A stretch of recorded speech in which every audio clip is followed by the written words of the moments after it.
말씀의 제목은 위로받으라고 주신 세 가지가 되겠습니다. 위로받으라고 주신 세 가지. 오늘 말씀의 주제는 위로입니다. 위로. 어떤 분들은 위로의 말씀을 대단치 않게 생각하는 경우가 있습니다. 나는 하나님의 위로가 그렇게 와닿지 않는다. 그렇게 중요하게 생각지 않는다. 설교자 중에서도 그렇게 생각하는 사람들이 있습니다. 위로의 말씀, 무슨 평안의 말씀, 이런 말씀을 전하는 것을 좀 이렇게 이상하게 생각하는 그런 사람도 있죠. 그래서 자기는 그렇게 전해서 상도들의 귀를 즐겁게 해주는, 가려운 귀를 즐겁게 해주는 그런 설교를 하지 않고 자기는 어떤 설교를 하겠다는 것이. 근데 오늘 이렇게 들어보면요, 혹시 여러분들 가운데서도 위로의 말씀이 그렇게 중요하지 않다고 생각하시는 분들이 있다면 잘못 생각하고 있는 것입니다. 성경에는 위로에 관한 말씀이 많이 있고, 또 우리 하나님께서는 본문에서 위로의 하나님이라고 말씀하고 있습니다. 하나님은 우리를 위로하기를 원하시는 것이죠. 그럼에도 불구하고 나는 위로가 그렇게 대단치 않게 생각하고, 나는 무슨 영적 전쟁, 복음 전파, 이런 것들에 대해서만 중요하다고 생각하신다면 그것은 좀 부족한 것입니다. 많이 부족한 것입니다. 위로 너무나 중요한 것입니다. 우리 찬송가에도 보면요, 제가 세봤는데 29곡이나 되더라고요. 평안과 위로에 관한 그런 찬양이 29곡인데, 다른 거 반면에 복음 전파라는 주제로 보면 9곡이 있습니다. 중요하지 않다는 건 아니지만 그만큼 또 다른 주제도 보니까 많이 평안과 위로가 우리에게 필요하니까 그런 찬송도 만들었을 것이고, 또 그렇게 마음의 평안도 있고 또 위로도 받아야지, 힘을 얻어야지 우리가 뭘 할 수가 있는 것입니다. 그렇죠? 하라고 해서 할 수 있는 게 아니고, 하나님께서 할 수 있는 힘을 주시고 위로를 주시고 주님 안에서 안식해야 우리가 할 수가 있는 것이죠. 그렇기 때문에 저는 오늘 이런 말씀을 전하는 것입니다. 여러분, 하나님의 위로를 가볍게 생각하지 마십시오. 욥기 15장 11절에는 이런 말씀이 있습니다. 하나님의 위로가 내게 작은 것이냐? 하나님의 위로가 우리에게 적은 것입니까? 절대로 그렇지 않습니다. 어떻게 보면 절대적이라고 말할 수도 있습니다. 위로가 없으면요, 위로받지 못한다면요, 우리 실족할 수밖에 없습니다. 우리 그렇게 연약한 사람들이기 때문에 그렇습니다. 위로받는 일이 가벼운 일이라면 하나님께서 왜 성경에서 그렇게 위로받는 일을 아주 중요하게 생각하고 있을까요? 중요하고 생각하고 있습니다. 그래서 오늘 이제 말씀을 보시면 아시겠지만 그런 말씀들이 많이 있는 것이죠. 중요하게 생각하고 계시는 것입니다. 자, 그렇다면 하나님께서 왜 우리를 위로하기를 원하실까요? 그렇게 위로를 중요하게 생각하실까요? 그 이유는요, 우리가 가는 믿음의 길이 그렇게 편안한 길이 아니기 때문에 그렇죠. 핸드폰을 들고 커피를 마시면서 걸어가는 그런 믿음의 길이 아니라, 우리가 가는 길에는요, 많은 환난이 있기 때문에 그렇습니다. 고난이 있기 때문에 그렇습니다. 그래서 오늘 본문에서는 그 많은 환난 가운데서 우리를 위로하시는 분이 계시지 않다면 우리는 넘어질 수밖에 없다는 거죠. 그 고난, 박해, 경건하게 살고자 하는 모든 사람들에게 박해가 있다고 했는데, 그런 박해들을 받았을 때 하나님께서부터 위로를 받지 못한다면 우리는 연약해서 쓰러질 수밖에 없고 다시 일어나지 못하고 결국 주님을 떠날 수밖에 없단 말이죠. 그러니까 교회를 떠나고 주님을 떠나고 하는 그런 사람들의 문제는 무엇일까요? 하나님의 위로를 받지 못했기 때문이라고 말할 수가 있겠죠.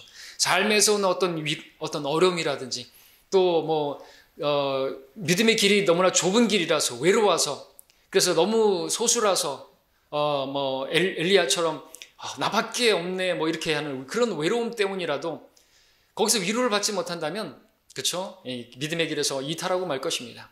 그럴 때 하나님께서 위로해. 엘리야에게도 어떻게 하셨죠? 크고 강한 바람으로 막 쪼개고 그런 게 아니죠. 미세한 음성으로 하나님께서 위로해 주시고 먹여주시고 했던 것을 보지 않습니까? 위로하시는 분이시라는 것이죠. 낙담해 있는 그런 엘리야에게 하나님께서 하신 것은 위로였다라는 것을 알 수가 있습니다. 자, 우리는 위로를 받아야 되는 것이에요. 왜? 환난이 있기 때문에, 고난이 있기 때문에. 그래서 수요일날 말씀 봤던 것처럼 오래 참음의 열매가 필요한 것입니다. 인내하는 오래 참음이 필요하다는 것이죠. 사도행전 14장 22절에 보니까 제자들의 혼을 강건케 해주고 그들이 믿음 안에 서도록 권고하며, 또 우리가 많은 환난을 거쳐서 하나님 나라에 들어가야 한다고 말하니라. 바울이 그렇게 믿음 안에 설 수 있도록 위로해주고, 왜? 이는 많은 환난이 있다 이거죠. 그렇게 환난을 거쳐서 하나님 나라에 들어간다는 것이죠. 그 많은 환난이 대환난은 아닙니다. 알아야 될 것은 환난하고 환난하고 우리 성경 구분하고 있죠. 리을난은 7년 대환난, 야곱의 대환난이고, 니은난, 환난은 우리 그리스도인들이 받는 그런 고난으로 이렇게 좀 표기해놨습니다. 구분을 해놨습니다. 자, 그렇게 사도행전 14장에서 말을 하고 있는데, 오늘 본문 1장 4절에서도 보니까 모든 환난 가운데서 우리를 위로하시는 하나님이다. 바울이 받은 환난 아시죠? 얼마나 많은 환난을 받았습니까? 심지어 죽을 지경에 이르렀다고 또 그 문맥에서 말하고 있습니다. 많은 환난을 거쳐서 하나님 나라에 들어간다고 말했더니 실제로 그렇게 많은 환난을 바울은 모든 환난을 당하고 있었던 것이죠. 바울이 조차가. 우리가 가는 길에 그런 것이 있습니다. 대적이 있습니다. 그렇기 때문에 우리가 위로가 절대적으로 필요한 것입니다. 우리가 가는 길은 어떤 우리 자신에게 있는 능력으로 가는 게 아닙니다. 하나님께로부터 받은 위로가 없이는 갈 수가 없는 것이에요. 이 길은 입술을 꽉 깨문다고 해서 가는 게 아닙니다. 피가 나도록 입술을 꽉 깨물고 이를 어금니를 깨문다고 해서 갈 수 있는 길이 아니라는 것이죠. 이 길은 정말로 하나님의 위로 없이는 갈 수가 없는 길인 것입니다. 하나님께서 우리가 위로가 필요한 줄 아십니다. 이것은 우리가 얼마나 연약한 자인지를 아신다는 말씀이기도 한 것이죠. 하나님의 위로를 가볍게 생각한다고 한다면 그 사람은 자기가 마치 주님 위로 없이도 서 있을 수 있다고 생각하는, 자기가 서 있는 줄로 생각하는, 자기가 무엇이나 되는 줄로 생각하는 그런 교만한 사람이겠죠. 그런 사람은 넘어질 수밖에 없어요. 그렇죠? 근데 여러분들 이 시간에 고백하기를 바랍니다. 주님의 위로 없이는 나는 이 믿음의 길을 완주할 수 없다고 그렇게 고백할 수 있어야 되는 것이죠. 나는 죽을지언정 나는 부인하지 않겠습니다. 그러면 제일 먼저 부인하는 거 아시죠? 베드로가 그렇게 해서 제일 먼저 부인하지 않았습니까? 우리는 작은 말에도 상처받고 그 상처받은 말 때문에 실족할 수 있는 그런 연약한 사람들입니다. 조금만 상황이 어려워도 경제가 물질적인 어려움만 있어도 그것 때문에 낙심하고 그런 연약한 존재들인 것이죠. 이처럼 우리가 어떤 말에 의한 상처이든지 또 어떤 이생의 일들로 인해서 겪는 어떤 환난이든지 또 엘리야가 경험한 것 같은 건 그런 외로움이든지 그런 것으로 인해서 우리가 정말 어려울 수밖에 없고 또 실족할 수밖에 없는 그런 연약한 자들인데 하나님께서는요, 하나님이 계시는데요, 그분은 그 모든 환난에서 우리를 위로하실 수 있는, 넉넉히 위로하실 수 있는 하나님이 계시다라는 것입니다. 그러니까 위로가 필요 없다면 하나님이 필요 없다고 말할 수도 있겠죠. 우리 안에 계신 주님은, 성령님은 위로자로 계세요. 위로자 성령님이 우리 안에 위로자로 계시는데 위로가 필요 없다면 하나님 필요 없다고 말하는 것 마찬가지겠죠. 자, 오늘 본문 1장 3절에도 보시니까 하나님을 송축하리로다. 그는 우리 주 예수 그리스도의 아버지시요 자비의 아버지시요 모든 위로의 하나님이시며 말씀하고 있습니다. 우리 주 예수 그리스도의 아버지 하나님이실 뿐만 아니라 우리에게도 아버지가 되시는 분이신데 그 아버지께서는 마치 우리를 자녀를 대하듯이 우리에게 자비로 대하신다고 말씀하십니다. 위로의 하나님이라고 말씀하고 계시는 것이죠. 그래서 주님께서는 우리가 어떤 처지에서도 모든 환난 가운데서도 우리를 위로하실 수 있는 분이시다 말씀하고 있습니다. 4절에서 모든 환난 가운데서 우리를 위로하시는 분이라고 말씀하고 있습니다. 하나님께서는 우리가 모든 환난 중에서 우리를 위로할 수 있는 모든 위로의 하나님이라 말하고 있습니다. 어떤 환난 중에서도 그 모든 상황에서 그 모든 위로를 그런 상황에서 위로할 수 있는 모든 위로의 하나님이라 말씀하고 있는 거죠. 그러니까 우리 하나님은 전능하신 분입니다. 위로 못할 상황이 없는 것이 모든 상황 가운데서 모든 환난에서 우리를 위로하실 수 있는 분이 우리 하나님이라 말씀하고 있는 거죠. 우리 아버지라고 말씀하고 계시는 거죠. 자, 오늘 이제 저는 하나님께서 우리를 위로하실 때 어떻게 위로하시는지 그 위로를 받게 하시려고 주신 세 가지에 대해서 말씀을 드리고자 하는 것입니다. 첫 번째 뭘까요? 우리 요한복음 14장 함께 보겠습니다. 우리에게 위로를 위해서 주신 첫 번째는 성령님이십니다. 성령 하나님이시죠? 14장 16절, 17절을 읽겠습니다.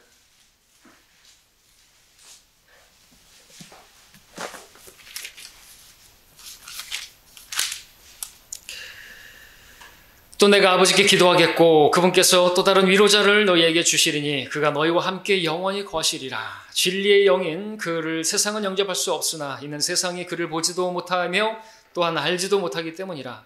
그러나 너희는 그를 아나니 이는 그가 너희와 함께 거하시며 또 너희 안에 계실 것임이라. 내가 너희를 고아로 남겨두지 아니하고 너희에게 오리라 말씀하고 있습니다. 자, 우리와 함께 계시며 우리 안에 거하고 계시는 분이 누구실까요? 성령님이시죠? 17절에서 그분은 진리의 영이라고 말씀하고 계십니다. 그래서 우리를 모든 진리로 인도하신다고 말씀하십니다. 무엇이나 들은 것들을 생각나게 하셔서 바로 그 진리의 말씀으로 우리를 인도하시는 성령님이 우리 안에 계십니다. 뿐만 아니라 성령님은 다른 이름이 16절에서 위로자이시죠. 26절에서도 보시니까 바로 그분께서 위로자이신 성령님이라고 말하고 있습니다. 위로자이신 성령을. 자, 근데 중요한 것이죠. 성령님의 이름이 위로자예요. 위로자. 개혁성경처럼 보혜사 그러면은 문제가 생기죠. 보혜사가 도대체 무슨 뜻인지도 모르고 성령님과 다르게 또 보혜사 그러니까 이만희 같은 자가 자기가 보혜사라고. 그렇게 하면은 뭐 일반 성도들이 받는 건 성령이고 자기는 보혜사를 받았다고 특별한 존재로 그렇게 생각하는데 위로자예요. 위로자.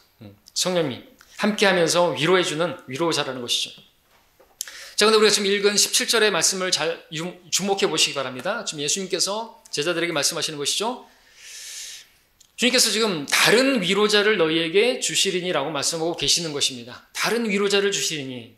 자, 이 말씀은 생각해 보십시오. 무슨 뜻입니까? 이제 주님께서 떠나시게 되면 이 제자들을 고아로 위로자 없이 남겨두지 않으시겠다는 것이죠. 다른 위로자를 보내주시겠다는 것이죠.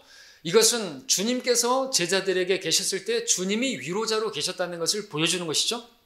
그렇죠? 예, 주님께서 위로자로 계셨습니다. 제자들을 위로하시는 분이셨습니다. 근데 주님께서 떠나가시면 그들을 위로 없이 내버려두지 않으시겠다고 말씀하시는 것입니다. 그래서 위로자, 성령님을 또 다른 위로자라고 말씀하시면서 그 성령님을 보내주시겠다고 약속하고 계시는 것이죠. 자, 성령님, 우리의 위로자가 되시는 분입니다. 이름 자체가 위로자이십니다.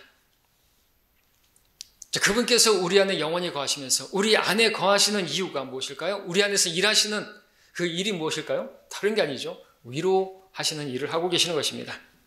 우리 안에 성령님은 우리가 환난으로 인해서 고난으로 인해서 마음이 어렵고 힘들 때 친히 우리 안에서 참된 위로를 주셔서 만족을 주시는 분이신 것입니다. 때문에 우리는 성도들은 우리 안에 계신 내 안에 계신 성령님으로 말미암아 위로를 받아야 되고 또 그분이 나에게 만족을 주실 수 있는 분이심을 믿어야 되는 것입니다. 그러면 세상이 줄 수 없는 화평을 누리게 되고 위로를 얻게 되는 것입니다. 다른 사람은 알아주지 못해서 그래서 위로해 줄 수 없을지라도 내 안에 계시는 주님께서 나보다 더 잘하셔서 나를 위로해 주시는데 너무나 자상하게 위로해 주시는 우리 찬송가 있는 것처럼 자상하게 위로해 주시고 참된 안식을 주시는 분이신 것입니다. 우리가 너무나 분주해서 내 눈앞에 보이는 그런 상황들만을 쳐다보니라 내 안에 계시는 참된 위로가 되시고 만족이 되시는 주님을 그분이 계시다는 걸 놓쳐서 그렇지 내 안에 계신 주님의 내 안에 계시는 그 성령님의 미세한 음성을 들을 수만 있다면 우리는 그분 자체가 위로가 되시고 또 그분이 우리를 진리로 인도하실 때 우리는 위로를 얻을 수가 있는 것입니다. 내 안에 계신 분, 나의 참된 소망이시고 나에게 위로가 되시는 분이신 것입니다. 그럼 우리 여러분들 참된 위로를 받을 수 있는 방법은 성령님이시라는 것을 믿으시기를 바랍니다. 자, 우리가 알 것은 우리를 위로하시는 하나님께서 우리를 위로하시는 방식은 바깥에서부터 어떤 것들을 해서 이렇게 위로하시는 것이 아니라 우리 안에서부터 우리를 위로해 주신다는 것입니다. 우리 안에서 위로를 받으면 사실 바깥에 있는 일들은 문제가 되는 게 아닙니다. 그리고 주님께서는 이렇게 바깥에 있는 것들, 우리가 보여지는 어떤 것들, 환난 이런 걸 없게 하시는 분이 아닙니다. 환난 있어요. 고난 있습니다. 나를 대적하는 사람 있습니다. 근데 그런 사람들을 다 바꿔주시면 좋겠는데 그렇더라도 주시는 위로죠. 그렇더라도 화평을 주시는 것이죠. 그렇더라도 우리는 오래 참을 수 있는 것이고 그렇더라도 우리는 사랑할 수 있는 것이죠. 성령님은 그렇게 우리에게 열매를 맺게 해주시는 분이십니다. 그러니까 우리가 생각할 때 위로를 얻기 위해서 여러분들 저 사람이 바뀌면 또는 이 문제가 해결되면 이 환난이 해결되면 그러면 나는 위로를 얻을 수 있고 나는 평안할 수 있고 안식할 수 있을 거라고 하는 그런 생각은 접어야 되는 것입니다. 주님께서는 우리 안에서 역사하셔서 우리에게 위로를 주시고 그럴 때 밖에 있는 일들도 이렇게 상황을 역사하셔서 이렇게 위로가 받을 수 있는 상황을 허락해 주신다는 것이죠.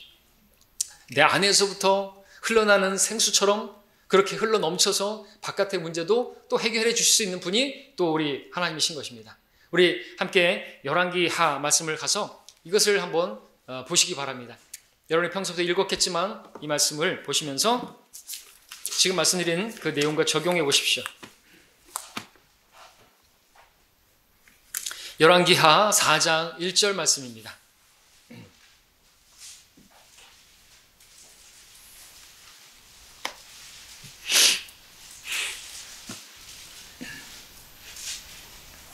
열왕기하 4장 1절 말씀 찾으실 줄 알고 제가 읽겠습니다.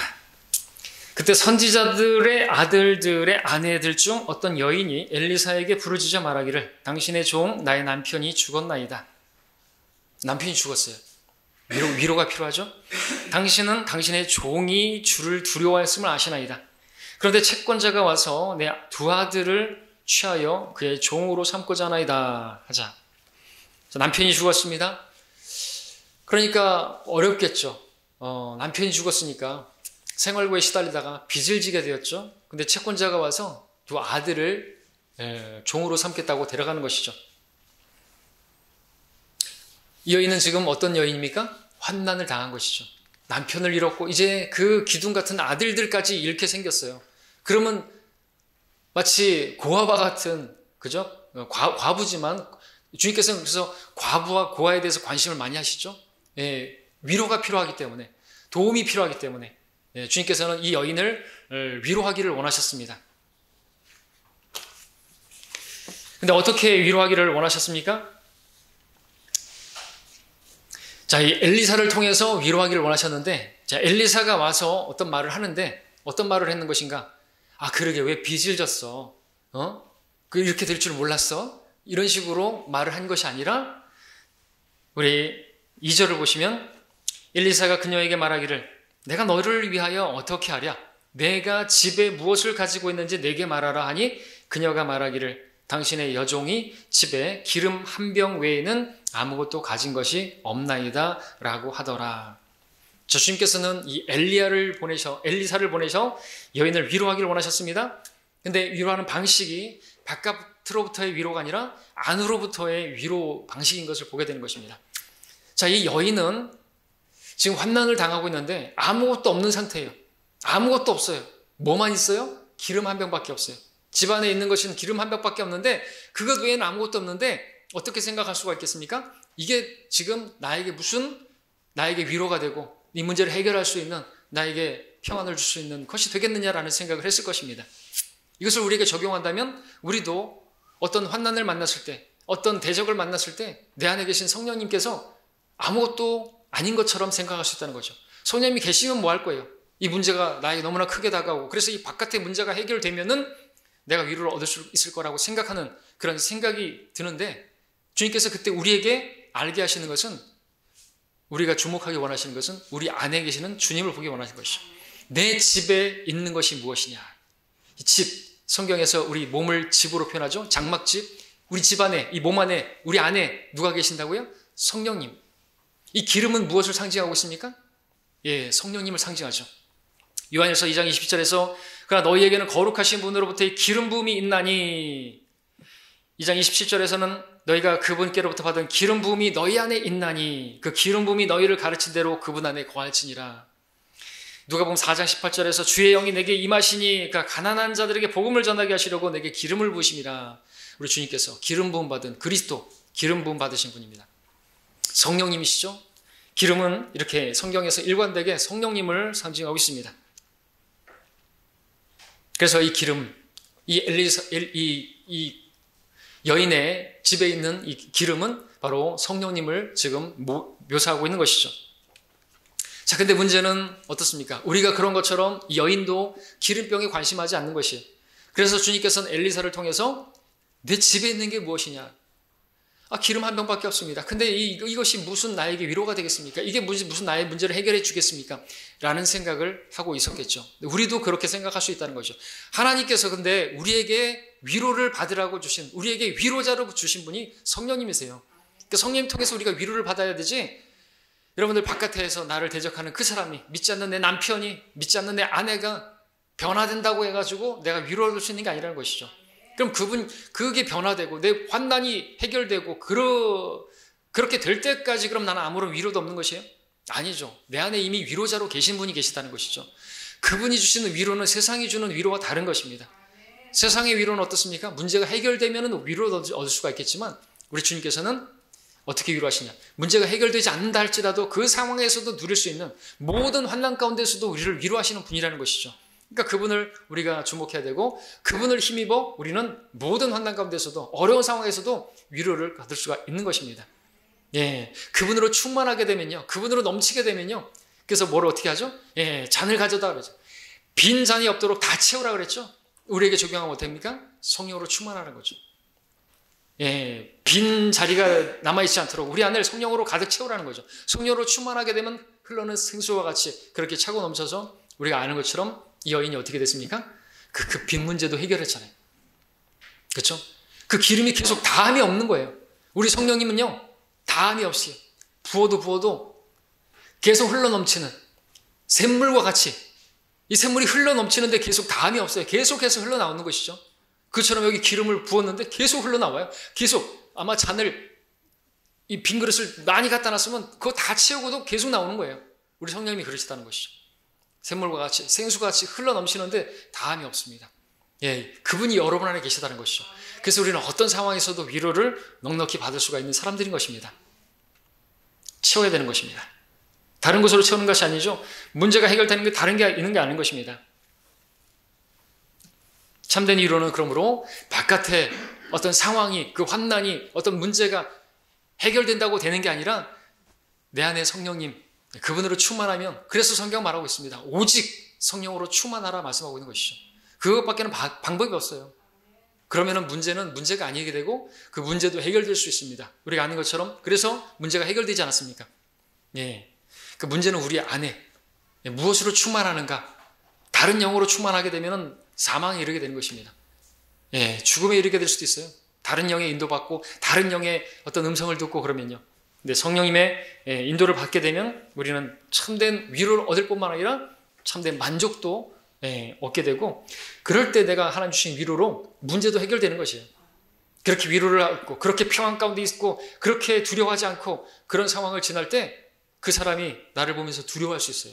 어떻게 내가 이렇게 위협하는데도 어떻게 그런 위로를 얻고 그런 상황에서도 어떻게 그렇게 이겨나가지? 두려운 것이죠. 내가 위협한다고 해서 두려워하는 게 아니라 내가 하나님을 두려워하는 가운데, 그죠? 또 거룩한 행실을 하는 그 아내처럼 베드로전서에서 말하고 있는 것처럼 그렇게 하고 그런 가운데서 하나님 주신 위로를 얻은 가운데서 행하니까 그걸 보는 사람은 어떻게 됩니까? 변화가 되는 것이죠. 그렇게 우리가 위로를 얻어야 되는 것이 먼저는. 그러면 해결되는 것입니다. 문제는 항상 내 안에서부터 시작된다는 것을 기억하십시오. 열심을 다하여 마음을 지키지 않으면, 그 마음을 성령님으로 충만하지 않으면 문제가 생기는 거예요. 거기서부터. 기억하시기 바랍니다. 참된 위로 우리 안에서부터 주님께서 공급하십니다. 그러면은 바깥에 어떤 상황도 환난도 하나님께서 우리에게 위로를 얻을 수 있는 상황으로 만들어 주신다는 것을 믿으시고 여러분 안에 계시는 분을 의지하시길 바랍니다. 그럼 모든 것을 할 수가 있습니다. 자, 두 번째, 우리에게 위로받으라고 주신 두 번째는, 첫 번째는 성령님, 두 번째는 성경이 되겠습니다. 성경 말씀이죠. 하나님 말씀이 우리에게 위로가 됩니까? 그렇습니다. 자, 시편 119편은 구구절절히 하나님 말씀을 이야기하고 있습니다. 49절, 50절을 제가 읽겠습니다. 주의 종에게 하신 말씀을 기억하소서. 주께서 나로 그 말씀 위에서 소망을 갖게 하셨나이다. 이 말씀은 나의 고난 중에 나의 위로가 되었으니 이는 주의 말씀이 나를 소생시키셨습니다. 주의 말씀이 나를 소망 갖게 했고 고난 중에 나의 위로가 되었고 나를 소생시켰다 말하고 있습니다. 이 하나님의 말씀은 이런 능력의 말씀인 것입니다. 그 말씀은 살아있기 때문에, 능력이 있기 때문에 우리를 충분히 위로할 수 있는 위로의 말씀인 것이죠. 우리 함께 히브리서 말씀 함께 찾아볼게요. 여러분 지금 찾는 말씀은 여러분이 잘 아는 말씀입니다. 히브리서 4장 12절입니다. 거기에 무슨 말씀 나오죠? 근데 우리가 항상 말씀을 볼 때는 문맥과 함께 봐야죠. 이것은 문맥과 동떨어져 있지 않습니다. 히브리서 4장 11절 읽고 12절 읽겠습니다. 12절을 너무 잘 아는 말씀인데요. 11절, 그러므로 우리가 그 안식에 들어가도록 힘써야 하리니 이는 아무도 똑같은 믿음 없음의 본에 빠지지 않게 하려 함이라. 하나님의 말씀은 살아있고 능력이 있어 양날이나 어떤 칼보다도 예리하여 혼과 영 그리고 관절과 골수를 찔러 가르고 마음의 생각들과 의도들을 판별하느니라. 자, 11절 말씀에서 우리가 그 안식에 들어가도록 힘써야 한다고 했는데, 그 안식은 10절에 나오는 그의 안식, 곧 주님의 안식을 말하는 것이고, 또 이제 우리가 아는 것처럼 왕국에 들어가는 것을 말하는 것이지만, 우리 영적인 적용에서, 자, 오늘 우리 말씀의 주제는 위로인데, 위로라는 단어 사전에 찾아보니까 마음을 즐겁게 해주고 편안하게 해주는 것으로 되어 있습니다. 안식이죠. 자, 우리가 주님 안에 있을 때, 주님 안에 안식하고 있을 때 우리 마음은 즐겁고 편안하게 되는 것입니다. 그럼 안식을 얻는 것이죠. 자, 근데 11절에서 우리가 이런 안식에 들어가도록 힘써야 하리니 말씀하시면서 12절에서 말씀하시기를 하나님 말씀은 살아있고 능력 있다고 말하고 있습니다. 그러니까 우리가 안식을 얻도록 우리가 애쓰는 것보다, 우리가 힘을 얻는 것보다 자동적으로 하나님 말씀이 우리에게 힘을 준다고 말하는 것이죠. 위로를 준다고 말씀하는 거죠. 안식을 준다고 말씀하는 것이죠. 살아있는 그 말씀을 통해서 위로를 얻고 안식을 얻는다면 그 자체가 능력의 말씀인 것입니다. 살아있는 말씀이기 때문에 우리에게 힘을 주고 위로를 주는 것입니다. 우리 로마서 14장, 15장도 함께 보겠습니다. 로마서 15장 4절도 잘 아시지만 또 우리의 문맥을 통해서 볼 말씀이 있습니다. 로마서 15장 4절입니다.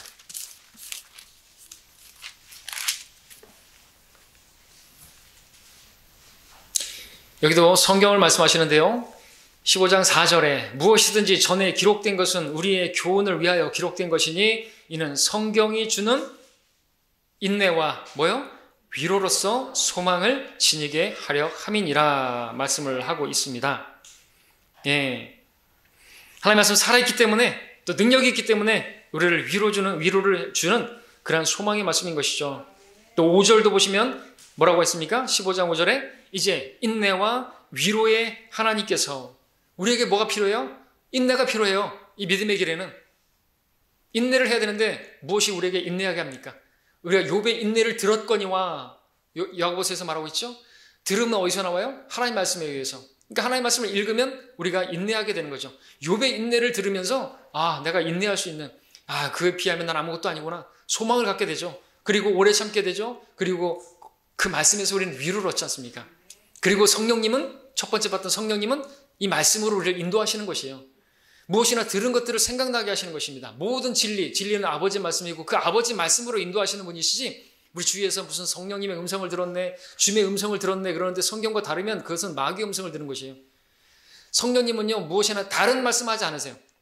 다른 말하지 않고 스스로 말씀하지 않으시고 무엇이나 들은 것, 여러분들이 믿음은 들으면서 들으면 하나님의 말씀에 의해서 그 말씀을 생각나게 해주셔서 여러분들을 인도하시고 여러분들 그 말씀으로 위로해 주시는 분이지 엉뚱한 얘기 하지 않는다 그렇죠.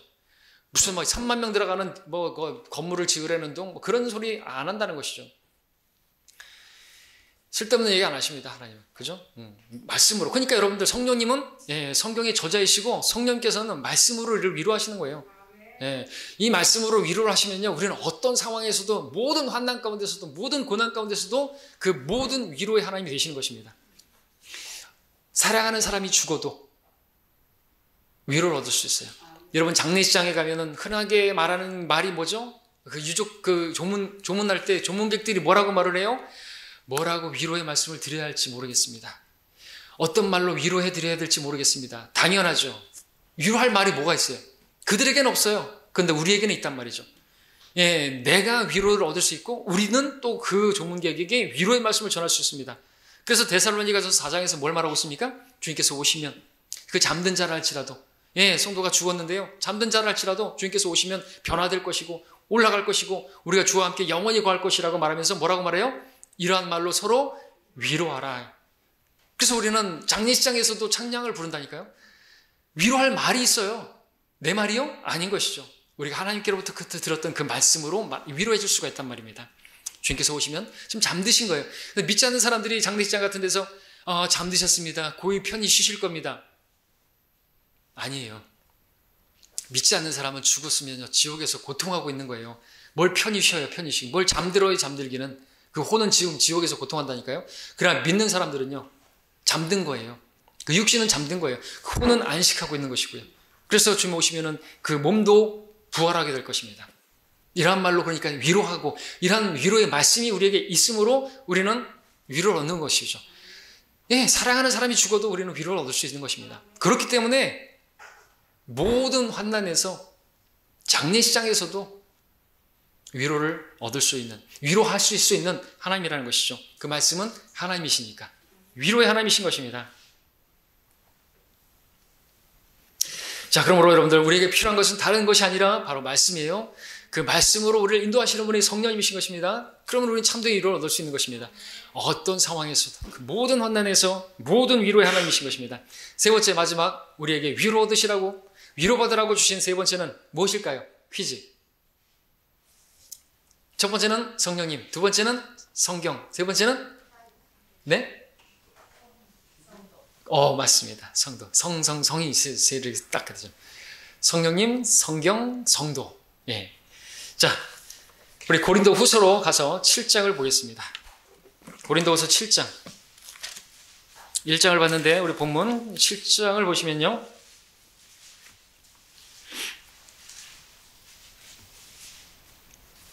7장 6절 말씀을 보시면 사도 바울이 말합니다. 그러나 낙담한 자, 낙심한 자들을 위로하시는 하나님께서 디도를 오게 하심으로 우리를 위로하셨으며, 하나님께서 우리를 위로하시는 방법 세 번째는 바로 형제 자매입니다. 성도라고 말하죠. 자, 5절에 보면 그 앞에 위에 9절에 사도 바울의 상황이 어떤 상황이었습니까? 우리가 마케도니아에 도착했을 때 우리의 육신은 편하지 못하였고 사면에서 고난을 받았으니 밖으로는 다투며 안으로는 두려움이라. 육신이 편하지 못한데 사면에서 고난이 오네요. 환난이 임하고 있네요. 두려울 수밖에 없겠죠. 낙심할 수밖에 없겠죠. 그럼에도 불구하고 낙심한 자를 위로하시는 하나님께서 바울을 위로하시는데 그 방법이 뭐냐니까 디도를 오게 하심으로써 위로하셨다라고 말씀하고 있는 것입니다. 물론 성령님을 통해서 위로를 얻게 하셨을 것이고 말씀을 통해서 위로를 받게 하셨을 테지만 그럼에도 주님께서는 디도를 오게 하심으로써 위로를 허락하셨다 말씀하고 있는 것이죠. 그렇기 때문에 하나님께서 우리를 위로하시려고 주신 세 번째는 성도라는 것입니다. 여러분들이라는 것이죠. 여러분들이 다른 성도가 낙심해 있을 때, 환난을 당했을 때 여러분들이 위로자가 될 수가 있어야 한다는 것입니다. 여러분들을 보는 그 자체가 위로가 되어야 한다는 것이죠. 여러분 7절을 보시면요. 그 7절에 보시면 이렇게 말하고 있습니다. 그렇게 디도를 오게 하심으로 우리를 위로하셨으며 그가 온 것뿐만 아니라 그가 너희에게 받은 위로로서 하였으니 라고 말하고 있습니다. 그런데 시작을 잘 보십시오. 그가 온 것뿐만 아니라, 그러니까 디도를 오게 했는데 그 온 것뿐만 아니라 이 말은 뭘 말하냐면 그 온 자체가 위로가 되었다는 것이죠.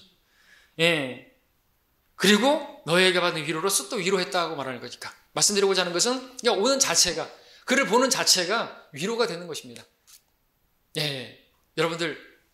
여러분이 다른 성도에게 그냥 보는 자체가 위로가 될 수가 있어야 되는 것입니다. 그래서 교회를 허락하신 것입니다. 우리가 일주일 동안 삶의 전선에서 환난을 당하고 고난을 당할지라도 우리가 교회로 모였을 때 여러분들이 다른 성도에게 보는 자체가 위로가 돼야 되는 거죠. 맞습니까? 근데 이제 교회 왔는데 어떤 성도만 보면 위로 얻는 게 아니라 오히려 막 힘들고 그러면 안 되는 것입니다. 보는 자체가 위로가 돼야 돼요. 그리고 내가 오늘 교회 가야지. 교회 가면 하나님의 말씀도 있고 다 있지만 또 그 성도를 보는 자체가 내가 힘이 되고 위로가 되니까 나는 교회 가야지 하는 마음을 갖게 하는 내가 되어야 하는 것입니다. 여러분이 되어야 되는 것이죠. 제가 이렇게 생각하면 오늘 교회 가면은 누구 만나지 그 보는 자체가 기쁨이고 그 보는 자체가 만나는 자체가 위로가 되어야 하는 것입니다. 왜? 하나님께서는 그러라고 교회를 허락하셨기 때문에 그렇죠.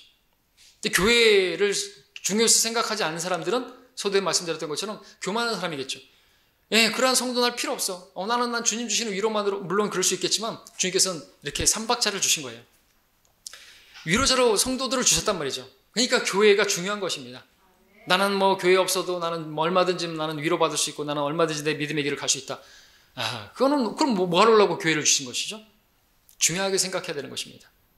교회를 생각하지 않는 사람은 교만한 것입니다. 무엇이나 되는 줄로 생각하는 것이고 자기가 선줄로 생각하는 사람들은 교회를 생각하지 않겠지만 주님께서는 교회를 주신 것입니다. 잠언 17장 17절에서는 이런 말씀이 있습니다. 친구는 언제나 사랑해주고 형제는 역경을 위하여 태어났느니라 했습니다. 형제는 역경을 위하여 태어났다. 우리가 다시 태어나게 된 것, 거듭나게 된 것은요, 형제들의 역경의 날에, 고난의 날에 우리가 위로해주기 위해서 태어난 것이라는 것이죠. 친구는 언제나 사랑해주고, 사랑해줘야 됩니다. 사랑의 말로 말해줘야 되고, 사랑은요, 허다한 죄들도 덮는다 그랬죠? 뜨겁게 사랑하면 허다한 죄들도 덮어요. 그러니까 어떤 환난을 당했든, 뭐 빚을 졌든 그런 상황에서 그렇게 왜 빚을 졌어? 왜 그렇게 그 아들들을 팔아먹게 생겼어? 이렇게 말할 게 아니라 위로해주는 게 필요하다는 것이죠. 예. 아니, 지금 환난을 당했는데, 낙심해 있고 힘든데 가가지고 뭐가 잘못돼가지고, 그러니까 그렇게 교회를 잘못 다니니까, 그러니까 병대 걸리고, 그러니까 병원 신세를 지고, 그러니까 다리 몽둥이 부러졌지. 회개해. 이러면 안 되는 거죠. 어떤 목사는 그런다 그러죠. 병원에 신방 가가지고 그러니까 왜 그렇게 새벽기도 안 나오고 회개해. 그러면 안 되는 거죠. 위로자가 아닌 거예요. 여러분, 욥기 함께 보겠습니다. 욥기 보면은 욥이 환난을 당했습니다. 이렇게 아까 욥의 인내를 들었거니와 그랬는데, 욥의 인내를 한번 보십시오. 욥이 엄청난 환난을 당했어요. 아들들, 딸들 10명이 다 죽고 다 잃어버리고 그야말로 남은 게 하나도 없습니다. 그럴 때 이제 친구들이 왔죠. 친구들 많습니까?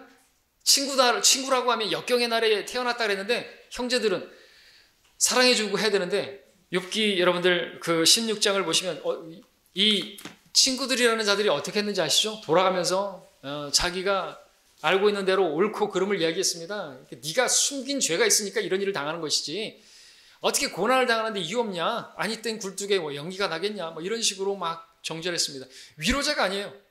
16장을 보시면, 그래서 욥이 뭐라고 말합니까? 그들에게 16장 2절에 보시면, 그들 말을 다 듣고 나서 내가 그런 것들은 많이 들었느니라. 너희는 모두가 형편없는 위로자들이로다. 형편없는 위로자들이라 하죠. 위로가 필요한 것입니다. 그런데 자기의 기준과 잣대를 가지고 손가락질하면서 그러면 안 되는 것이죠. 회개해. 네가 무슨 숨긴 죄가 있어서 이런 걸 당한 것이지. 여러분들 혹시 여러분 주위에도 그런 성도들이 있다 할지라도 그렇게 하면 안 되는 것입니다. 예? 그 내가 재판관이 되는 것이죠. 아닐 수도 있지 않습니까? 주님께서 십자가를 당한 이사야서 53장에서 뭐라고 했습니까? 우린 주께서 고난을 두셨는데 그 예수님의 죄가 있어서 그렇게 징계를 받은 거라고 생각했다 그랬죠? 아니라는 것입니다. 하나님께서 계획이 있으셨지 않습니까? 그래서 우리가 고난을 당하면 다 죄 때문이 아닌 것입니다. 판단할 게 아니라 그렇다고 판단될지라도 우리는 필요한 게 위로자예요. 왜? 우리가 그런 위로자로 있기 때문에. 우리 안에 계신 성령님을 힘입어서, 또 하나님 말씀을 힘입어서 그러한 고난 중에 있는 성도들을 위로할 수 있어야 한다는 것이죠. 자, 26장을 가서 보시면요. 26장에 가서 보시면 욥이 그렇게 옳은 말을 하는 그 형편없는 위로자들에게 이렇게 말을 하는 것을 보게 됩니다. 자, 이 질문들은 여러분들이 잘 생각하시고 낙담에 있는, 환난에 있는 그런 성도들에게 말을 할 때 이것을 점검할 수 있어야 되는 것입니다. 이렇게 말을 해야 되는 것이죠. 자, 형편없는 위로자들에게 말합니다. 1절부터 4절까지 26장. 그러자 욥이 대답하여 말하기를, 네가 힘없는 자를 어떻게 도왔느냐? 네가 기력 없는 팔을 어떻게 구원하였느냐? 네가 지혜 없는 자를 어떻게 조언하였느냐? 네가 어떻게 사실을 있는 그대로 전했느냐? 네가 누구에게 말을 발설했느냐? 누구의 영이 내게서 나왔느냐? 우리가 점검해야 될 것이죠. 우리가 판단할 것은 그 사람이 아니라 나를 판단할 것이죠. 내가 말을 할 때 어떤 영으로 말했는 것이죠. 사랑으로 말했는 것인가? 사랑은 허다한 죄들을 덮는다 그랬지 않습니까? 예, 친구는 언제나 사랑해 준다고 말하고 있지 않습니까? 형제는 역경을 위해서 태어났다 그랬지 않습니까? 우리가 그렇게 형제고 친구라고 한다면 사랑해 줘야 되는 것입니다. 허물은 덮어야 되고요. 위로해 줄 수 있어야 된다는 것이죠. 예, 그것을 위해서 우리가 있는 것입니다. 어떤 영어로 말한 것인가? 다른 영어로 말하면요. 아무리 그 옳은 말이라 할지라도, 하나님의 말씀을 제시한다 할지라도 위로 얻는 게 아니라 오히려 무너질 수가 있습니다. 예. 그를 위해서 기도하지 않고, 그를 위해서 그를 사랑하지 않는 마음으로 어떤 말도 하면 안 됩니다. 오히려 그것이 그를 무너뜨릴 수 있고 힘들게 만들 수가 있습니다. 형편없는 위로자가 되는 것입니다. 욥에게 필요한 건 위로이지 다른 말이 아닌 것이에요. 그러므로 아무리 내 판단이 옳고 바르다 할지라도 어려움 중에 있는 형제 자매들에 대해서 여러분들 위로해 주는 여러분 되시길 바랍니다. 판단하지 마십시오. 하나님께서 재판관이십니다. 심판자라는 것이죠.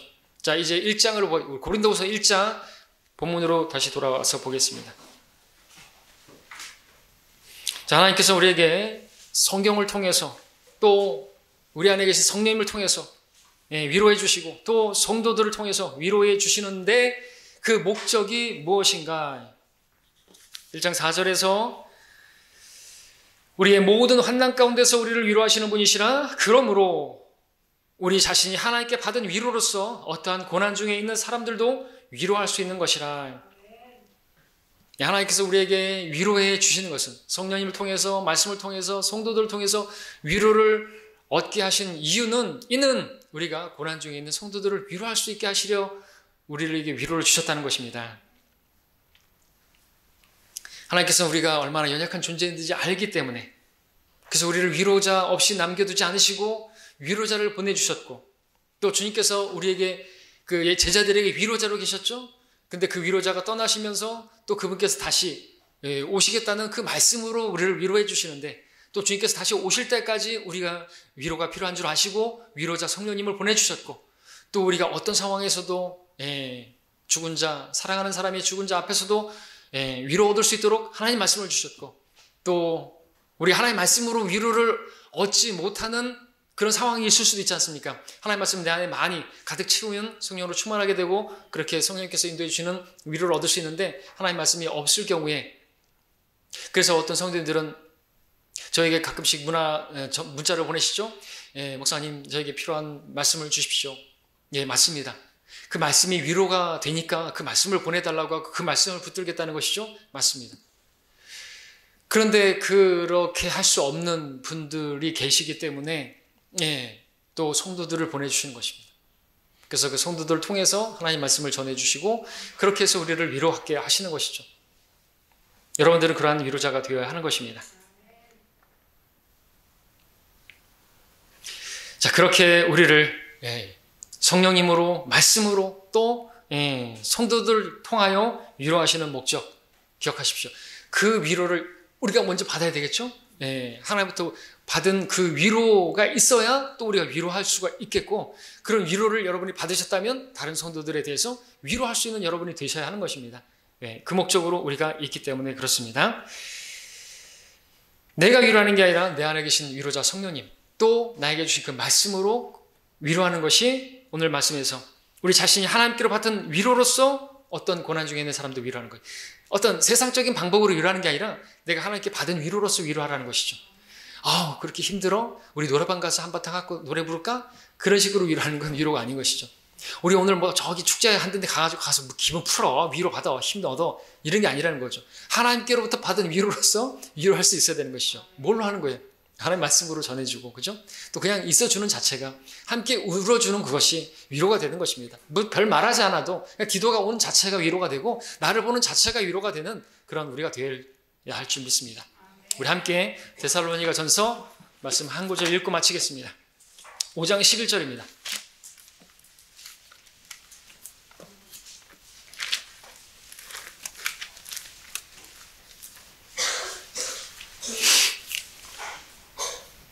(5장 11절) 한 목소리로 읽고 마치겠습니다. 여러분이 함께 잘하고 계시는데 그렇게 계속해서 우리 함께 동역자로 그렇게 섬기기를 원합니다. 5장 11절 한 목소리로 읽고 마치겠습니다. 시작. 그러므로 너희가 행하고 있는 것처럼 서로 위로하고 서로를 세워주라. 아멘. 그런 우리 모두가 되길 바랍니다. 기도하겠습니다.